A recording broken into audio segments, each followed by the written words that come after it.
ईश्वर जी, colonel साहब, north India के समस्त गांवों के प्रतिनिधि विशेष रूप से जो आए हैं, और मेरे भाई राजेश जी और संजय जी, उनकी तमाम टीम। सबसे पहले तो मैं थैंकफुल हूँ स्टेज कोऑर्डिनेटर की, जो उन्होंने मेरे टाइम पर 3 to 5 मिनट्स कर दिए, क्योंकि हमारे चीफ गेस्ट साहब ने वो सारी चीज़ें कह दी जो इस आज के सोच विचार के बिंदु थे, वो सारे छू भी लिए और बता भी दिए।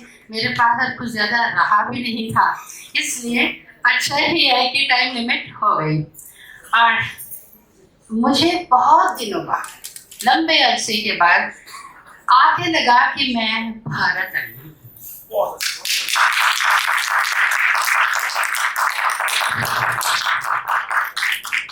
नहीं तो मैं दिल्ली जाती थी, मैं चंडीगढ़ जाती थी, अपना देश कहीं नहीं मिलता था। पहली बार लगा कि हम ख्याल बैठे हैं, पहली बार लगा कि जो हम दबा दबा के अपने अंदर जीते हैं, मगर कभी सोफिस्टिकेशन के नाम पर, कभी कोई बात पॉलिटिकल ना हो जाए इस डर से, कभी नौकरी के नाम पर बहुत सी चीज़ें जो नहीं कह पाते, वो सब कहने के लिए ऐसा देशभक्ति का जो एक भाव है वो यहाँ जो उठता है और बनता है, ये मेरे ख्याल से मीडिया समूह की आपकी बहुत बड़ी सफलता है। एक ऐसा हारमोनियम आपने तैयार कर दिया है, एक ऐसा ऑर्केस्ट्रा आपने तैयार कर दिया है जिसमें सब अपनी अपनी जुबान से एक ही बात कह रहे हैं। कहते हैं ना, जो तुमको हो पसंद वही बात कहेंगे, तुम दिन को अगर रात को हो रात कहेंगे। तो मैं बहुत जल्दी अपने इसको फिनिश करूंगी, क्योंकि हिस्टोरिकल बैकग्राउंड ईश्वर जी ने दे दी, और हम बड़ा खुश नसीब हैं कि चंद्रशेखर आज़ाद जी जैसे गरम दल के वंशज को देखने का आपने हमें मौका दिया। काश मैं अपने परिवार को भी लाई होती, अपनी ग्रैंड डॉटर्स को भी लाई होती, जो हमेशा कभी शाहरुख खान के सिग्नेचर्स लेने के लिए या क्रिकेटर्स के सिग्नेचर लेने के लिए तो भागते हैं, मगर ये थे सिग्नेचर लेने वाले लोग तो यहाँ।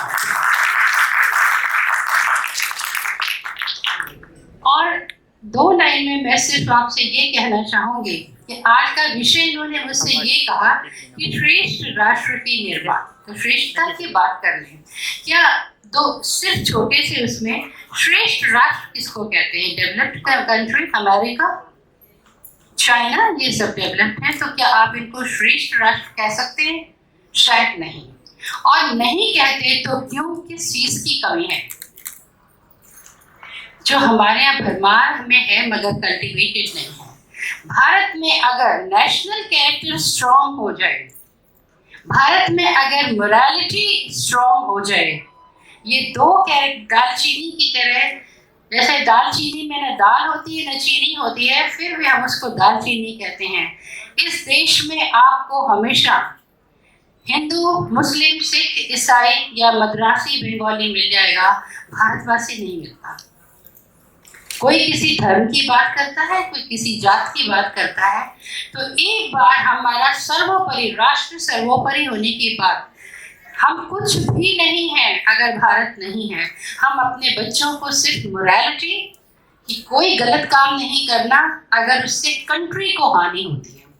हम हमेशा अपने पर्सनल लॉसेस को कैलकुलेट करते हैं। और इसके बाद दूसरा छोटा सा पॉइंट है कि श्रेष्ठ राष्ट्र की निर्माण किस तरह किया जाए। कोई भी पौधा नहीं पनप सकता अगर उसकी परवरिश उसके निजी स्वभाव के हिसाब से ना हो। आम के पेड़ को आप अमरूद के पेड़ की केयर कर कर नहीं बना सकते। हम भारतवासी हैं, हमारी एक ओरिजिनलिटी है, हमारे ग्रो करने का एक सिस्टम है, और हम अगर वेस्ट की सिस्टम लाके या हम कहीं और से उधार के सिस्टम लाकर अपने आप को जो बनाने की या इम्प्लांट करने की कोशिश कर रहे हैं, this is one of the very important causes of our slow development. एक बार तो हम जो हैं वो बन के खड़े हों, हमारे पास किसी चीज़ की कमी नहीं है, और इसके लिए ये रोल ज़्यादा इम्पोर्टेंट हो जाता है। सबसे पहले माँ का, घर से। सबसे पहले माँ अपने बच्चे में वो स्वाभिमान भरे, that you should be proud to be an Indian, जहाँ जाओ रिप्रेजेंट। और दूसरा टीचर्स का, कि अपने जिस तरह बात करते हुए अभी ईश्वर जी ने समझाया, एक कहानी की तरह सुनाओ, ना कि सब्जेक्ट की तरह उनको सुनाओ, उसमें के साथ एक फीलिंग भी डेवलप करवाओ। तो ये थोड़ी सी टीचर्स के भी रिवीजन होने चाहिए, उनके टीचिंग स्टाइल के भी। और तीसरी चीज समाज जैसा होता है बच्चा वैसा, हमें अपने ढांचे भी बदलने चाहिए। श्रेष्ठ राष्ट्र के निर्माण के लिए हमें अपने ढांचे बदलने होंगे, और अपनी सोच में जो कीड़े लगे हुए हैं उन कीड़ों को खुद निकालिए, क्योंकि सब ने एक मत होके कहा है कि कहीं से शुरुआत नहीं होती। हमें सरकार से कुछ नहीं चाहिए। अगर हम अपना घर अंदर से साफ रखें और अपने घर के बाहर साफ रखें, तो हमें किसी भी उसकी जरूरत नहीं है कि कोई स्वीपर आके करे। इसलिए अगर हर व्यक्ति अपने परिवार, अपने बच्चे, अपनी सफाई, अपनी मोरालिटी का ख्याल रखे, तो श्रेष्ठ भारत का सपना बहुत जल्दी पूरा होगा। उसके लिए कोई ट्रेनिंग की जरूरत नहीं है। और बस लास्ट लाइन में आपसे कहना चाहूंगी कि इसके लिए एक ही सूत्र आपको देना चाहूंगी, जिसमें अभी इस बच्ची ने स्पिरिचुअलिटी की बात की। एक लाइन, चाहे वो मेडिटेशन की हो, चाहे देश को बनाना हो, या लाइफ में मैनेजमेंट में सक्सेसफुल होना हो, एक ही लाइन होती है, जो सोचो वही कहो और वही करो। अपने आप को स्ट्रेट लाइन बना लें। अगर आपने, तब आपके कहने में इफेक्टिविटी होगी, आपकी पर्सनालिटी इफेक्टिव बनेगी। और अगर आप उसको स्पिरिचुअलिटी में लेते हैं तो आपका ध्यान कभी नहीं लगेगा। अगर हम खुद खंडों में बटे हुए हैं, हम सोचते कुछ और हैं, कहते लोगों के आगे कुछ और हैं और करते कुछ, जब हम खंड खंड हैं तो उस अखंड को नहीं पा सकते। बस इतना ही मुझे कहना था। आप सबका बहुत बहुत धन्यवाद। Thank you.